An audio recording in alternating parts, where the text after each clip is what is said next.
Bien, antes que todo, muchachos, tengan ustedes muy buenas tardes. Mi nombre es Samuel Tapia y en esta oportunidad vamos a ver un tema más que relevante para lo que es la física y la resistencia de materiales. Me refiero a la temperatura, tal como lo están apreciando ahí. Hoy vamos a analizar las diferentes escalas de temperatura y también cómo la temperatura afecta a los materiales, conocido como lo que sería la dilatación térmica. Comencemos. La temperatura, que la vamos a denotar así, con una T y ese signo de grados, es una cuantificación de la energía interna de un cuerpo, energía que puede variar según la absorción o liberación, a mí salió español, de lo que es el calor. ¿Ok? Eso va a depender de la convención de signo que utilicemos. Ahora, la temperatura tiene escalas de medición. Una de las primeras escalas que vamos a encontrar es la escala Fahrenheit. La voy a anotar por aquí.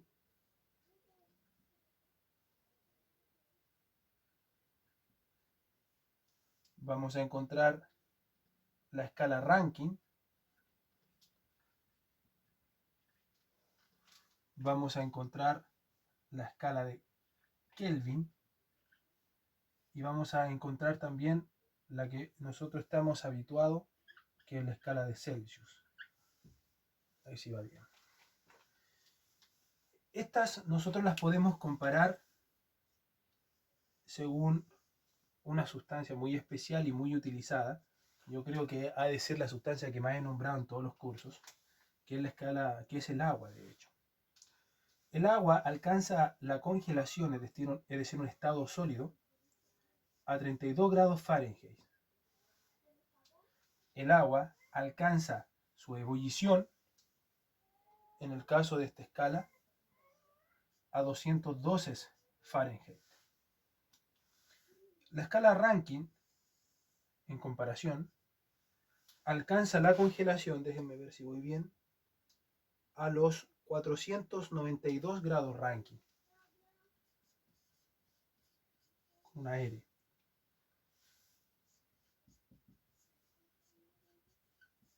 Kelvin, una K. Y Celsius, una C. Y alcanzará la ebullición a 672 Rankine. La Kelvin tiene su punto de congelación a 273 grados Kelvin y tiene su punto máximo en los 373 grados Kelvin. Y la Celsius, a esta ya la conocemos, 0 y 100 el punto de ebullición. Bien, déjenme observar cómo se divisa el celular. Sí, se ve perfecto. Voy a una pequeña inclinación, si es porque el celular está chueco, puede ser. Listo. Dejémoslo.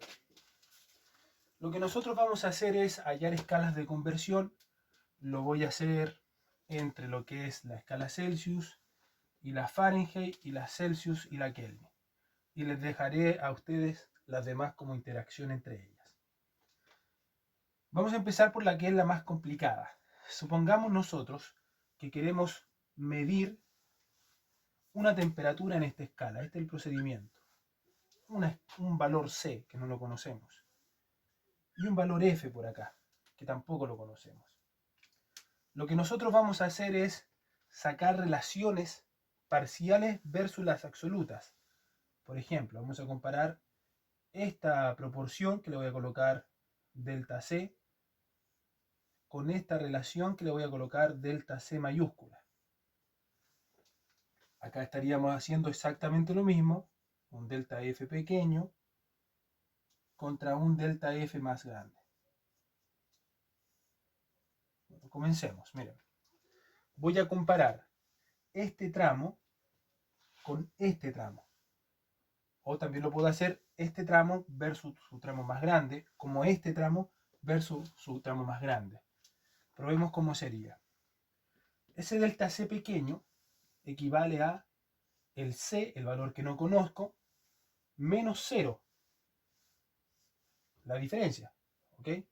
Este menos ese. Y todo eso partido en esta diferencia, que sería 100 Celsius menos 0.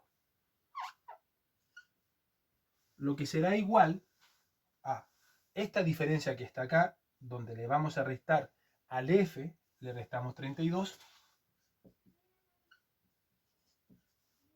como también al 212 le restamos 32.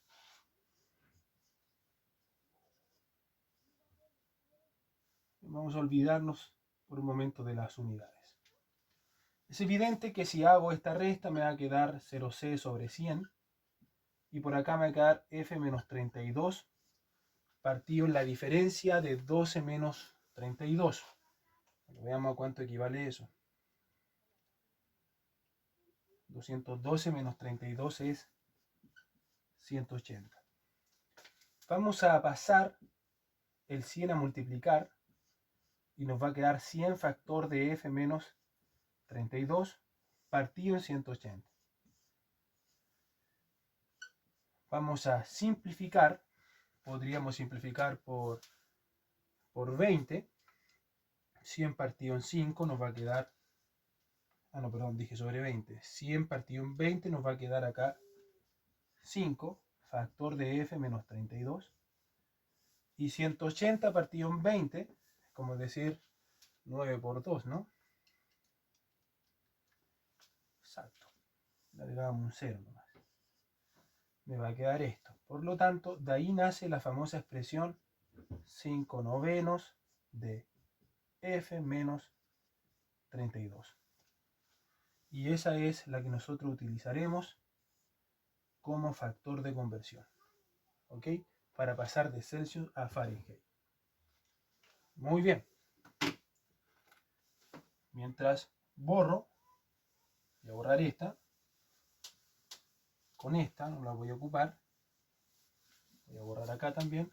Y vamos a dejar esa para hacer la explicación luego. Vamos ahora a despejar F. Para en el caso en que nosotros queramos, en vez de transformar de Fahrenheit a Celsius, puede darse el caso en que yo les dé la temperatura en Celsius y ustedes quieran obtener el Fahrenheit. Eso equivale a tener que despejar F de la expresión. Si hacemos eso, el término, vamos a hacerlo más juntito, 5 Celsius igual a 5 novenos de F menos 32. El 9 pasa a multiplicar y el 5 a dividir, o sea, aquí habría una inversión de números. Ahí los di vuelta al final. Y ese 32 que está restando pasará a sumar. Y esta será la conversión que utilice cada vez que yo quiera calcular un valor u otro valor. Probemos, miren. Mi pregunta es, ¿a cuántos grados Fahrenheit equivale, por ejemplo, una temperatura de 100? La respuesta ya la sabemos, tiene que darme 212, pero corroboraremos. 32 más 9 por, reemplazo el 100, donde va el Celsius, aquí, y lo divido en 5. Y eso tiene que ser igual a Fahrenheit. 9 por 100 partido en 5 me da 180. Y si le sumo 32, pues bien, llegamos al valor de 212 grados Celsius. F es igual a 212 grados Fahrenheit. Ahí está. Caso contrario, quiero saber cuánto vale el 212 en grados Celsius. Bueno, sabemos que tenemos que llegar a 100, pero lo corroboraremos. 5 novenos de la temperatura Fahrenheit, que estoy suponiendo 212, le resto 32.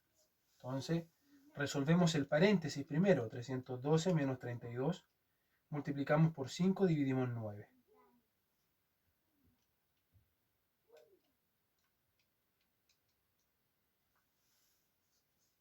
100 grados Celsius.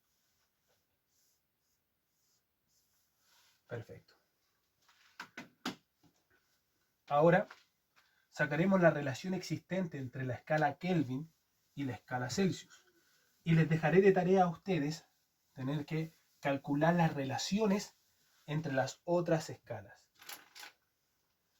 Veamos cómo nos queda esto.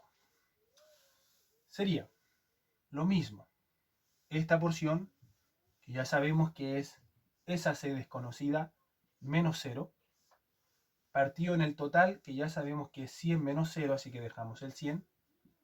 Y por este lado hay una temperatura Kelvin intermedia, que será Kelvin menos 273, partido en la diferencia absoluta que hay entre ellos, que es 100 también, porque de 273 al otro hay 100. Bueno, C menos 0 es 0, el 100 pasa a multiplicar y me queda dividido en 100. 100 en 100 se van y me queda que cada vez que yo quiera calcular la temperatura en Celsius a partir de una temperatura en Kelvin, lo único que debo hacer es restar. Por ejemplo, si yo quisiera saber a cuánto equivale el 373, reemplazo el 373 acá, resto y me va a quedar obviamente que es 100. Ahí están las escalas numéricas, las escalas de temperatura y cómo estas se relacionan entre sí. Bien. Hay un tema también relevante que quiero tomar en este video, que tiene que ver con cómo la presión y la temperatura interactúan para generar efectos en los distintos materiales. Bueno, partiendo de ese supuesto, debo hacer mención, por lo menos mención, quizás no explicarla, pero hay una famosa expresión que logra conjugar estas variables sobre los gases, y es la famosa ecuación de los gases ideales. Primero que nada es un supuesto ideal, ¿vale? Porque también hay una ecuación para los gases reales, o sea, comportamiento real del gas. Este es un comportamiento ideal, en donde existe proporción entre la presión y la temperatura y inversa proporción entre la presión y el volumen. Bueno, la ecuación es la siguiente, es presión por volumen igual a N cantidad de moles por la constante de los gases ideales por la temperatura. PV igual a nRT. Esta R es la que nos va a decidir en qué unidades vamos a ocupar toda la expresión. Pero ahora, actualmente a mí no me importa explicarla porque más adelante quizás haga un video, esto es más químico que otra cosa, más termodinámico. Si alguna vez me llega a tocar un curso de termodinámica les explicaré. Pero lo que me importa es que entiendan la relación que hay de esta ecuación entre la presión y la temperatura. Son directamente proporcionales. Eso quiere decir, estimados alumnos, que yo puedo, al aumentar la presión, puedo también aumentar la temperatura. Al descender la presión, se desciende la temperatura. O sea, hay una proporción entre ellas. Hemos visto en videos anteriores que la presión desciende a medida que nosotros ascendemos en una montaña, por ejemplo. Y como existe una proporción entre ellas, la temperatura también debiera descender. La temperatura no obviamente la que se siente arriba, aunque si ustedes lo piensan, pasa eso. O sea, estamos de 25 grados Celsius, aquí en suelo, en superficie de mar, por decirlo así, y a medida que vamos subiendo la temperatura se va haciendo cada vez más cero. Pero también esto tiene relación con la temperatura a la que te va a ebullir el agua. Si acá a 25 grados Celsius el agua te ebulle a 100, lo más probable es que si tú subes a una montaña de tantos metros, la temperatura con la cual tú alcanzas la ebullición ya no sea tan alta. O sea, gastarías menos gas. Eso en relación a ella, ¿vale? No voy a insistir más que eso. Ahora, hemos visto que la presión afecta a los materiales. Afecta a los materiales generando alargamiento y compresiones, solamente que no le llamamos en ese caso presión, en el caso de la atracción, pero tiene el nombre de esfuerzo. Y esto genera una dilatación obviamente en el cuerpo, una dilatación que si no se controla puede llegar a ser en demasía grande. Pero no nos olvidemos del efecto de la temperatura, que también genera que los cuerpos alcancen dilataciones. Es por eso que ahora vamos a ver el concepto de la dilatación térmica. La dilatación térmica vamos a encontrarla en su expresión lineal. Una dilatación lineal sucede que por efecto de la aplicación de algún Q, de algún calor externo, el sol, podría ser el cuerpo alcanza un estado de alargamiento, es decir, se empieza a adelgazar en su parte de centro masa y empieza a aumentar su longitud. Este efecto es común, por ejemplo, de lo que es la junta de trenes antiguas. Es por eso que generalmente entre esas juntas se le colocaba, déjenme colocarla aquí, delta L para mí va a ser mi razón de alargamiento. O sea, le voy a colocar delta L medio tal que entre la suma de ambos pedacitos alargados me formen a mi delta L. Delta L es delta L medios más delta L medios. Este sector y ese sector. Entonces ponían una separación entre rieles porque por efecto de la fricción, el calor del sol que produce el sol, aumentaba esto y se sobreponía, es decir, un riel podía quedar así y eso obviamente es peligro de accidente. Bueno, esto se modela afortunadamente en base a una expresión que la voy a anotar ahora, la cual sería la siguiente. Sería L es igual a L sub 0. L sub 0 sería la longitud inicial de 1 más y una letra griega por delta T. Definamos las variables. L es, o podríamos definirla mejor como la longitud final. Y su relación con L sub 0 sería L igual a L sub 0 más delta L. Delta L es lo que alargó. L sub 0 es la longitud inicial del cuerpo. Lambda, si no me equivoco, sería el coeficiente de dilatación térmica. Y el delta T sencillamente sería la diferencia de temperaturas. Voy a seguir acá. Delta T podría ser la temperatura final menos la temperatura inicial. Es un diferencial de temperaturas. Déjenme ver cuántos minutos dan. 18. Creo que fácilmente nos va a salir 2 videos de esto. Vamos a hacer uno teórico, que sería este, y otro de aplicación, de unos 2 ejercicios de dilatación. Bien. Vamos a anotar ciertos valores de dilatación, el coeficiente de lambda.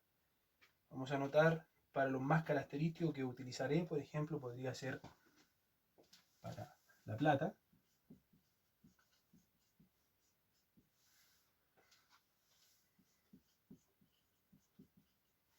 Y aquí tengo una tablita en donde sería 3 por 10 a la menos 5 y su unidad Celsius a la menos 1.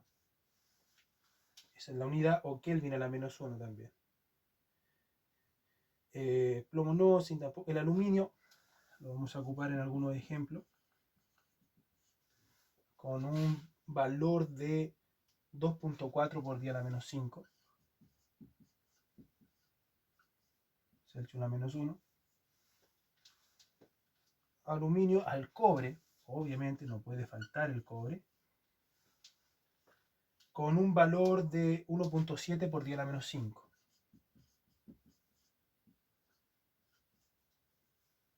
Celsius a la menos 1. Y déjenme ver si tengo el acero. No, qué raro, no tengo el acero.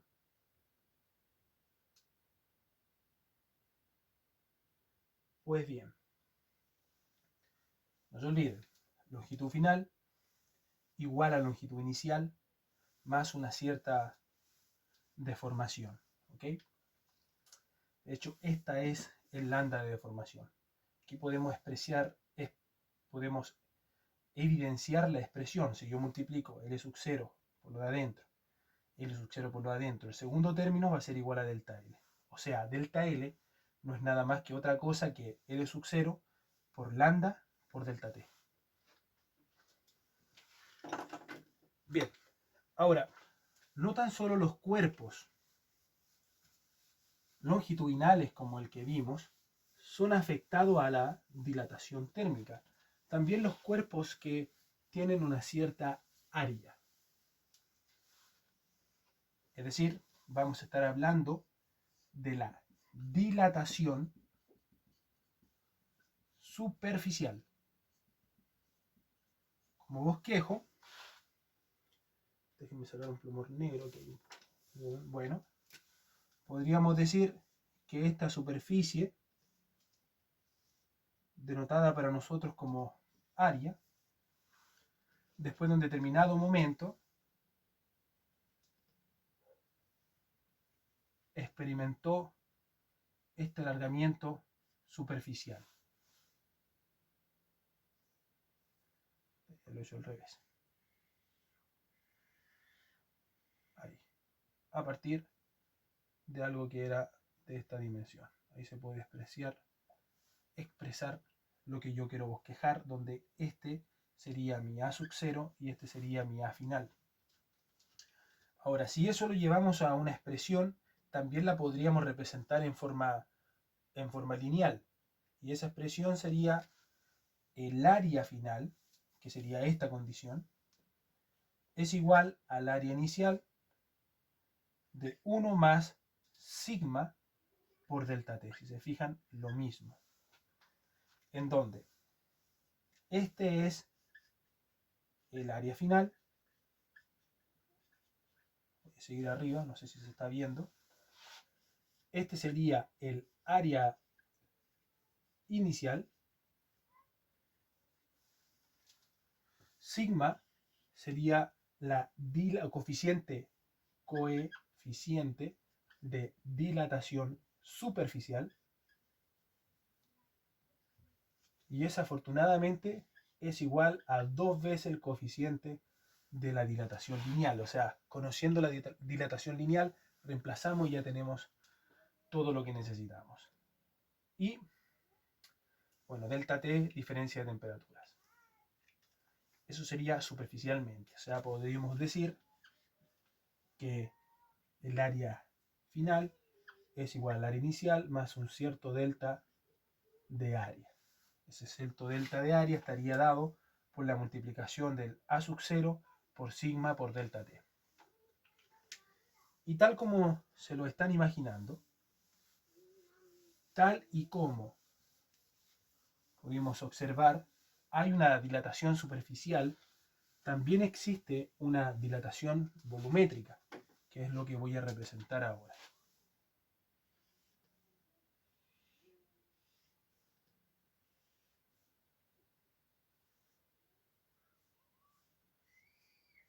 Vamos a dibujar un cubo de referencia que tienen un volumen sub 0 y que después de una exposición a Q, eso me faltó colocar en el ejemplo anterior, esto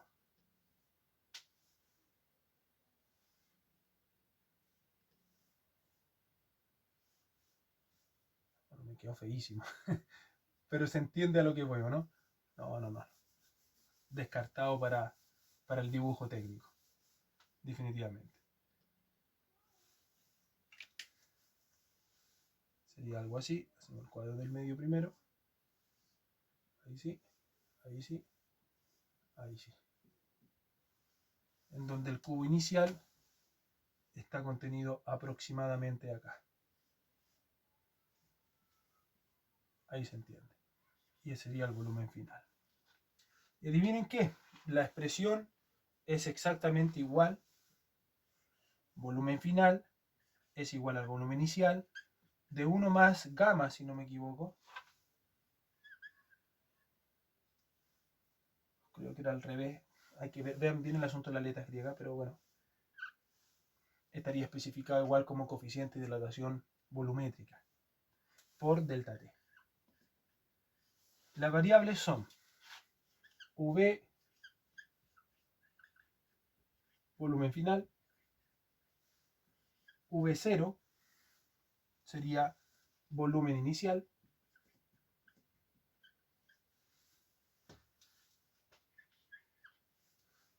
coeficiente de dilatación volumétrica,